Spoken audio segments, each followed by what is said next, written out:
അയ്യോ നച്ചു, ഇതെവിടുന്നാ? അവൻ അന്താളിപ്പോടെ ചോദിച്ചു. ശ്രീയേട്ടാ, ഇത് അമ്മയുടെ സ്വർണ്ണമാ, മുത്തശ്ശൻ്റെ അടുത്തായിരുന്നു. ഞാൻ എടുത്തുകൊണ്ട് വന്നു. എടുക്ക്, ഇത് എടുത്തിടത്ത് തന്നെ വേഗം കൊണ്ടുവെക്ക്, അവൻ ദേഷ്യത്തോടെ പറഞ്ഞു. ശ്രീയേട്ടൻ എന്തിനാ ദേഷ്യപ്പെടുന്നേ? ഇത് മുത്തശ്ശൻ എന്നോട് സൂക്ഷിച്ചു വെക്കാൻ പറഞ്ഞതാ. ഞാനാ മുത്തശ്ശൻ്റെ അലമാരയിൽ വെച്ചത്. എനിക്ക് ആവശ്യം വന്നപ്പോൾ ഞാൻ എടുത്തു, അത്രയേ ഉള്ളൂ. വേണ്ട നച്ചുട്ടി, ലക്ഷ്മി അമ്മായിയുടെ സ്വർണ്ണമല്ലേ, അത് വേണ്ട എൻ്റെ ശ്രീയേട്ടാ. മരിച്ചവർക്ക് എന്തിനാ ഇനി സ്വർണം? അതുകൊണ്ട് ജീവിച്ചിരുന്നവർക്ക് ഉപകാരപ്പെടുന്നത് അമ്മയ്ക്ക് ഇഷ്ടപ്പെടും. ഇതുകൊണ്ട് എന്ത് ചെയ്യാനാ നിൻ്റെ പ്ലാന്? ഇത് വിൽക്കാം ശ്രീയേട്ടാ. ഞാനൊന്നും വിൽക്കില്ല. വേണ്ട, നാളെ ഞാൻ കോളേജ് വിട്ടു വരുമ്പോൾ അപ്പുവേട്ടനും കൂടി പോയി വിൽക്കാം. നച്ചു, നീ ഒന്നുകൂടെ ചിന്തിക്ക്. ശ്രീ അതും പറഞ്ഞ് ആഭരണപ്പെട്ടി അവളുടെ അടുത്തേക്ക് നീക്കി വെച്ചു. ഞാൻ നല്ലതുപോലെ ചിന്തിച്ചു ശ്രീയേട്ടൻ ഒന്നും അറിയണ്ട, ഞാൻ കാശാക്കി കൊണ്ടുതരാം. അവൾ അതും പറഞ്ഞ് റൂമിൽ നിന്ന് പുറത്തേക്ക് പോകാൻ നിന്നതും ശ്രീയുടെ വിളി വന്നു. നച്ചു, നീ പെട്ടി എടുത്തിട്ട് പോ. ഈ ആഭരണം കാരണം എൻ്റെ ഇന്നത്തെ ഉറക്കം കളയാൻ പറ്റില്ല. നച്ചു എൻ്റെ മുഖത്തേക്കൊന്ന് നോക്കി ആഭരണപ്പെട്ടിയുമായി പുറത്തേക്ക് നടന്നു. ശ്രീ അവളെ തന്നെ നോക്കിയിരിക്കുന്നുണ്ടായിരുന്നു. വൈകുന്നേരം കോളേജ് കഴിഞ്ഞ് അപ്പുവിൻ്റെ കൂടെ ജ്വല്ലറിയിലേക്ക് വന്നതാണ് നച്ചു. അപ്പുവേട്ടൻ ഇവിടെ നിർത്തിക്കോളൂ, ഞാൻ വേഗം വരാം. എൻ്റെ മാല ഒന്ന് പൊട്ടി, അത് ശരിയാക്കി പെട്ടെന്ന് വരും, അവൾ പറഞ്ഞുകൊണ്ട് കാറിൽ നിന്നും ഇറങ്ങി. കയ്യിൽ കരുതിയ ബാഗ് മാറോട് ചേർത്ത് പിടിച്ച് ജ്വല്ലറിയിലേക്ക് കയറി. പണവുമായി തിരിച്ചിറങ്ങി കാറിൻ്റെ അടുത്തേക്ക് പോവുകയാണ് നച്ചു. ഈ സമയം വീട്ടിൽ. മോളെ സീത, കുഞ്ഞിതുവരെ വന്നില്ലല്ലോ. മുത്തശ്ശൻ ക്ലോക്കിൽ നോക്കി അങ്ങോട്ടും ഇങ്ങോട്ടും നടക്കുന്നുണ്ട്. നേരം വൈകുമെന്നൊന്നും നച്ചുട്ടി പറഞ്ഞില്ല അച്ഛാ. ശ്രീകുട്ടൻ എവിടെ മോളെ? എന്തേ മുത്തശ്ശ? അവൻ മുത്തശ്ശൻ്റെ അടുത്തേക്ക് വന്നു. നീ നച്ചുട്ടിക്കൊന്ന് വിളിക്കോ? ശ്രീ ഒന്ന് പരുങ്ങി. പിന്നെ ഫോൺ എടുത്ത് അവളെ വിളിച്ചു. ഈ സമയം നച്ചു ഫോൺ എടുക്കാൻ ബാഗ് തുറക്കാൻ നോക്കിയതും ഒരു ബൈക്ക് അവളുടെ അടുത്തുകൂടെ പോയി, കൂടെ അവളുടെ ബാഗും. അവൾ ആകെ ഒന്ന് അന്താളിച്ചു. പിന്നെ ബൈക്കിൻ്റെ കൂടെ ഓടാൻ നോക്കിയപ്പോഴേക്കും ബൈക്ക് വളരെ ദൂരം എത്തിയിരുന്നു. ഇത് കണ്ടുകൊണ്ട് അപ്പു അങ്ങോട്ടേക്ക് ഓടി വന്നു. അയ്യോ അപ്പേട്ടാ, എൻ്റെ ബാഗ്, അയ്യോ ഞാൻ എന്താ ചെയ്യുക എൻ്റെ ഈശ്വര. അവൾ ആകെ വിയർത്തു കാറിലേക്ക് കയറി. അപ്പോൾ വേഗം കാറ് വീട്ടിലേക്ക് വിട്ടു. നച്ചു കാറിൽ നിന്ന് ഇറങ്ങി. അപ്പോഴേക്കും മുത്തശ്ശനും ശ്രീയും സീതയും എല്ലാം പുറത്തേക്ക് വന്നിരുന്നു. നച്ചു മുത്തച്ഛൻ്റെ അടുത്തേക്ക് ഓടിച്ചെന്ന് കെട്ടിപ്പിടിച്ചു. മുത്തശ്ശ, എൻ്റെ ബാഗ് ആരോ ബൈക്കിൽ വന്ന് വലിച്ചു കൊണ്ടുപോയി, അവൾ കരഞ്ഞുകൊണ്ട് പറഞ്ഞു. എൻ്റെ കുഞ്ഞ് കരയല്ലേ? ബാഗിൽ പുസ്തകമല്ലേ ഉള്ളൂ മോളെ, സാരമില്ല, എൻ്റെ കുട്ടി കരയല്ലേ. അവൾ ശ്രീയെ ഒന്ന് നോക്കി. അവൻ അപ്പുവിനെ വലിച്ചുകൊണ്ട് പുറത്തേക്ക് പോയി. എവിടുന്നാ ബാഗ് പോയത്? അവൻ ശബ്ദം താഴ്ത്തി ചോദിച്ചു. അത് നച്ചുട്ടി ഒരു ജ്വല്ലറിയിൽ പോകണമെന്ന് പറഞ്ഞു. ആ കടയിൽ കയറി ഇറങ്ങി വരുമ്പോഴാണ് ബാഗ് പോയത്. ശ്രീ കേട്ടതിൻ്റെ അന്താളിപ്പോടെ മുഖം രണ്ട് കൈ കൊണ്ടും തുടച്ചു. നച്ചുവിൻ്റെ അടുത്തേക്ക് ഓടിച്ചെന്നു. ഇങ്ങനെ കരയാൻ എന്താ എൻ്റെ കുട്ടിയുടെ ബാഗിലുള്ളത്? മുത്തശ്ശൻ അവളെ സോഫയിൽ പിടിച്ചിരുത്തി തലോടിക്കൊണ്ട് ചോദിക്കുകയാണ്. ശ്രീക്ക് നച്ചുവിനോട് ഒന്നും ചോദിക്കാൻ പറ്റാത്ത അവസ്ഥയിൽ അവൻ അവളുടെ അടുത്ത് പരുങ്ങി നിൽക്കുകയാണ്.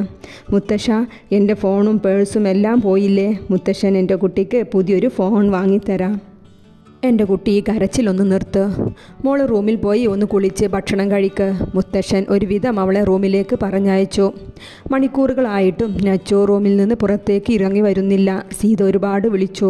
അവൾ റൂം തുറക്കാതെ ഒരേ കരച്ചിലാണ്. അവൾ ഒന്നും കഴിച്ചില്ലല്ലോ മോളെ. ഞാൻ ഒരുപാട് വിളിച്ചു അച്ഛാ, കുട്ടി വാതിൽ തുറക്കണില്ല. ഡാ ശ്രീ, നീ ഒന്ന് പോയി വിളിച്ചേ.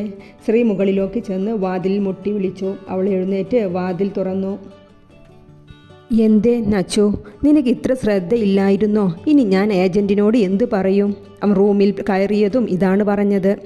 ശ്രീയുടെ വാക്ക് കേട്ടതും നച്ചുവിൻ്റെ കരച്ചിൽ സ്വിച്ച് ഓഫ് ചെയ്ത പോലെ നിന്നു. ഓ, ശ്രീയേട്ടൻ ഏജൻറ്റിനോട് മറുപടി പറയണതിലാണ് ടെൻഷൻ. എൻ്റെ അമ്മയുടെ സ്വർണ്ണമാ വെറുതെ പോയത്. നീ ഒന്ന് നിർത്തുന്നുണ്ടോ നിൻ്റെ ഈ കരച്ചിൽ? അല്ലെങ്കിൽ മനുഷ്യന് തല പുകഞ്ഞ് നടക്കുകയാണ്. ഞാൻ നിന്നോട് വേണ്ട എന്ന് പറഞ്ഞതല്ലേ, ഓരോന്ന് വരുത്തി വെച്ചിട്ട് അവൻ പറഞ്ഞുകൊണ്ടിരിക്കുകയാണ്. ഞാനാണ് മണ്ടി. ഈ ചെയ്തതെല്ലാം ശ്രീയേട്ടന് വേണ്ടിയല്ലായിരുന്നോ? ഇപ്പോൾ കുറ്റം മുഴുവൻ എൻ്റെ പഴിചാരുവാണ് അല്ലേ? പോ എൻ്റെ മുന്നിൽ നിന്ന് പോ. അവൻ അവളെ തള്ളി പുറത്താക്കി വാതിൽ അടച്ചു. ഇത് കണ്ടുകൊണ്ടാണ് സീത അങ്ങോട്ടേക്ക് വരുന്നത്. സത്യം പറഞ്ഞു ശ്രീകുട്ട, നിങ്ങൾ രണ്ടാളും കൂടെ പുതിയത് എന്താ ഒപ്പിച്ചിട്ടുള്ളത്? ഈ അമ്മക്കെന്താ? അവൾ ടെൻഷൻ കാരണം ഒരു ബാഗ് പോയെന്നും വെച്ച് മുറിക്കകത്ത് അടച്ചിരുന്ന് കരയുന്നവളല്ല എൻ്റെ കുട്ടി. സീത അവനെ കൂർപ്പിച്ച് നോക്കിക്കൊണ്ട് പറഞ്ഞു. എന്താ എന്താ അമ്മ എന്നെ ഇങ്ങനെ നോക്കുന്നേ? ഞാനാണോ അവളുടെ ബാഗ് മോഷ്ടിച്ചത്? മോനെ, ഈ കാര്യത്തിൽ എന്തൊക്കെയോ ബന്ധമുണ്ട് നിനക്കും, അവൾ സ്ത്രീയെ അടിമുടി നോക്കിക്കൊണ്ട് പറഞ്ഞു. അമ്മ എന്നെ ചോദ്യം ചെയ്യാതെ പോയി നിങ്ങളുടെ മോളോട് പോയി ചോദിക്ക്. അവൻ ചാടിത്തുള്ളി അവിടെ നിന്നും പോയി. നച്ചു അവൻ പറഞ്ഞതോരോന്നും ആലോചിച്ച് കരയുകയാണ്. മറ്റൊരു ഭാഗത്ത് ശ്രീയും അവൾ പറഞ്ഞതും ആലോചിക്കുകയാണ്. പാതിരാത്രി നച്ചു വാതിൽ തുറന്ന് പുറത്തേക്ക് ഇറങ്ങിയതും താഴെ ഹാളിൽ മുത്തശ്ശൻ കസേരയിൽ ഇരുന്ന് ഉറങ്ങുന്നതാണ് കാണുന്നത്. അവൾ വേഗം താഴേക്ക് ഇറങ്ങി വന്നു. മുത്തശ്ശ ഉറങ്ങിയില്ലേ? അവൾ മുത്തശ്ശൻ്റെ കസേരയ്ക്ക് താഴെ ഇരുന്നു കൊണ്ട് ചോദിച്ചു. മുത്തശ്ശൻ ഇതുവരെ ഒന്നും കഴിച്ചിട്ടില്ല. ശ്രീ അങ്ങോട്ട് വന്നുകൊണ്ട് പറഞ്ഞു. ഏട്ടൻ മുത്തശ്ശനെ നോക്ക്, ഞാൻ ഭക്ഷണം എടുത്തിട്ട് വരാം. അവൾ അടുക്കളയിലേക്ക് നടന്നു. ശ്രീ അവളോട് സംസാരിക്കാൻ ശ്രമിക്കുന്നുണ്ട്. പക്ഷേ നച്ചു അവന് മുഖം കൊടുക്കാതെ മാറി നടന്നു. അവൾ മുത്തശ്ശന് ഭക്ഷണവും മരുന്നും കൊടുത്ത് കിടത്തി മുത്തശ്ശൻ്റെ കാൽ തൊട്ട് അടുത്തിരുന്നു. രാവിലെ എല്ലാവരും ഒന്നിച്ചിരുന്ന് പ്രാതൽ കഴിക്കുകയാണ്. ശ്രീ നച്ചുവിനെ ഇടയ്ക്കിടയ്ക്ക് നോക്കുന്നുണ്ട്. എന്നാൽ നച്ചു അവനെ അല്പം പോലും മൈൻഡ് ചെയ്യുന്നില്ല. അച്ഛ, ലാൻഡ് ഫോണിൽ ഒരു ജ്വല്ലറിയിൽ നിന്നും വിളിക്കുന്നുണ്ട്. സുദേവ് അങ്ങോട്ട് വന്നുകൊണ്ട് പറഞ്ഞു. എനിക്കോ? എനിക്കെന്തിനാ വിളിക്കുന്നത്? ജ്വല്ലറി പേര് കേട്ടതും നച്ചു കഴിച്ചുകൊണ്ടിരുന്നത് പാത്രത്തിലേക്ക് തന്നെ ഇട്ടു ശ്രീയെ നോക്കി. മുത്തശ്ശ, എൻ്റെ മാല നന്നാക്കാൻ കൊടുത്തിരുന്നു, അതിന് വിളിച്ചതാകും, ഞാൻ സംസാരിക്കാം. നച്ചു അതും പറഞ്ഞ് വേഗം എഴുന്നേറ്റ് പോയി. കൂടെ ശ്രീയും എഴുന്നേറ്റു. നീ എവിടേക്കാ? ഭക്ഷണം മുഴുവനാക്കാതെ സീത സംശയത്തോടെ ചോദിച്ചു. അത് മുത്തശ്ശ, ഇന്ന് വലിയൊരു ഓർഡർ വന്നിട്ടുണ്ട്, ഒരു കല്യാണ പാർട്ടിക്ക്. ഞാൻ ഇപ്പോഴാണ് ഓർത്തത്. അവൻ വേഗം അവിടെ നിന്നും പോയി.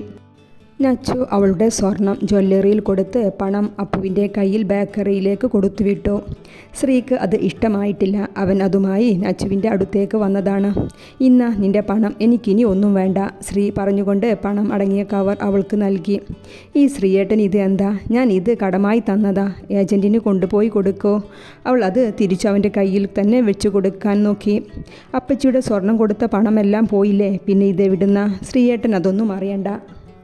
അവൾ പണം അവൻ്റെ കയ്യിൽ തന്നെ കൊടുത്തതും അവൻ്റെ കയ്യിൽ നിന്നും അതെല്ലാം താഴേക്ക് വീണു. ഇത് കണ്ടുകൊണ്ടാണ് സീത അങ്ങോട്ട് വന്നത്. ഇതെന്താ പണമെല്ലാം നിലത്ത് കിടക്കുന്നത്? അത് അമ്മ, ഒരു ഓർഡർ കിട്ടിയതിൻ്റെയാണ്, കയ്യിൽ നിന്നും വീണതാ. അവൻ വേഗം പെറുക്കിയെടുത്തുകൊണ്ട് പറഞ്ഞു. നച്ചു വേഗം അവിടെ നിന്നും പോയി. നച്ചു വിളിച്ചുകൊണ്ട് ശ്രീ നച്ചുവിൻ്റെ റൂമിലേക്ക് വന്നു. എന്തേ? ഇന്ന് ഇൻസ്റ്റയിൽ നിന്നും പരിചയപ്പെട്ടതാണ്, ലാവണ്യ. കാനഡയിൽ സെറ്റിൽഡാണ്. അവൾ നാട്ടിൽ വന്നിട്ടുണ്ട്. ഇവിടെ താമസിക്കാനുള്ള സൗകര്യം ഒരുക്കി കൊടുക്കുമോ എന്ന് ചോദിച്ചു. എന്നിട്ട് ശ്രീയേട്ടൻ അവരെ വിവാഹം കഴിക്കുമോ? പിന്നെ വിവാഹം കഴിച്ചാലല്ലേ എൻ്റെ പൊട്ടി ഭർത്താവിനുള്ള വിസ കിട്ടോ? അവൻ നച്ചുവിൻ്റെ തലയിലൊന്ന് കൊട്ടി. അവൾ തല ഒന്ന് ഒഴിഞ്ഞു. എന്നാൽ ശ്രീയേട്ടൻ അവരോട് വരാൻ പറയേ. നച്ചു നിർവികാരത്തോടെ പറഞ്ഞു. ഇവിടെ ഈ 3 ചെക്ക് പോസ്റ്റ് തരണം ചെയ്യണ്ടേ നച്ചു? മുത്തശ്ശൻ, അച്ഛൻ, അമ്മ. ശ്രീയേട്ടാ, ഞാൻ എൻ്റെ കൂട്ടുകാരിയാണെന്ന് പറയാം. ഇവിടെ കല്യാണം കൂടാൻ വന്നതാണ്, ഒരാഴ്ച ഉണ്ടാകുമെന്ന് പറയാം. നല്ല ഐഡിയ, നീ റെഡിയാക്കില്ലേ? ഞാൻ ശരിയാക്കാം. പക്ഷേ മാമനോടും അപ്പച്ചിയോടും ശ്രീയേട്ടൻ തന്നെ പറയണം കല്യാണക്കാര്യം. Okay my dear star. Sree സന്തോഷത്തോടെ പുഞ്ചിരിക്കുകയാണ്, കാനഡയിലേക്ക് പോകാനുള്ള ചിന്തയോടെ. എന്നാൽ നച്ചു നിർവികാരത്തോടെ അവൻ്റെ പുഞ്ചിരി നോക്കി നിന്നു. മുത്തശ്ശ, എൻ്റെ കൂട്ടുകാരി കാനഡയിൽ നിന്ന് വരുന്നുണ്ട്. അവൾക്കിവിടെ ഒരാഴ്ച താമസിക്കാനുള്ളത് റെഡിയാക്കി കൊടുക്കുമോ എന്ന് ചോദിച്ചു. ഞാൻ ഇവിടെ നമ്മുടെ വീട്ടിൽ താമസിക്കാൻ പറയട്ടെ മുത്തശ്ശ? നച്ചു മുത്തശ്ശനോട് സമ്മതം ചോദിക്കുകയാണ്. വരാൻ പറ മോളെ. മുത്തശ്ശൻ്റെ സമ്മതം കിട്ടിയതും അവൾ മുത്തശ്ശൻ്റെ കവിളിൽ ഒന്ന് മുത്തി. അവിടെ നിന്നും എഴുന്നേറ്റ് പോയി. നച്ചു ലാപ്ടോപ്പിൽ വർക്ക് ചെയ്തുകൊണ്ടിരിക്കുകയായിരുന്നു. ശ്രീ അവളുടെ അടുത്ത് വന്നിരുന്നു. എന്തായി ശ്രീയേട്ടാ? അവൾ നാളെ വരുമെന്ന് പറഞ്ഞിട്ടുണ്ട്. നീ എല്ലാം സെറ്റാക്കിയില്ലേ? മുത്തശ്ശൻ്റെ സമ്മതം കിട്ടിയിട്ടുണ്ട്. മാമനും അപ്പച്ചിക്കും സമ്മതമാകും. നീ എന്താ ലാപ്പിൽ ചെയ്യുന്നത്? ശ്രീ അതിലേക്ക് നോക്കി. ബേക്കറി ഷോപ്പിൻ്റെ ഇൻസ്റ്റാ പേജാണല്ലോ. ശ്രീയേട്ടൻ പോയാൽ ഇതെല്ലാം ഞാനല്ലേ നോക്കേണ്ടേ? നേരത്തെ റെഡിയാക്കിയാൽ ബുദ്ധിമുട്ടില്ലല്ലോ. അവൾ ലാപ്പിലേക്ക് നോക്കിക്കൊണ്ട് തന്നെ പറഞ്ഞു. നച്ചു, നീയും വാ എൻ്റെ കൂടെ കാനഡയിലേക്ക്. നീ കാണുന്നതൊന്നുമല്ല ലോകം നച്ചു. ഇവിടുന്ന് പുറത്ത് എന്തൊക്കെയുണ്ടെന്നറിയോ? വേണ്ട ശ്രീയേട്ടാ, ഏട്ടന് പോയി ജീവിക്ക്. ഞാനിവിടെ ഇവരുടെ കൂടെ ജീവിക്കാം. അവൾ അങ്ങനെ ഇരുന്ന് ലാപ്പിൽ ശ്രദ്ധിച്ചുകൊണ്ട് തന്നെ പറഞ്ഞു. ശ്രീ അവളുടെ മുഖത്തേക്ക് തന്നെ നോക്കിയിരുന്നു.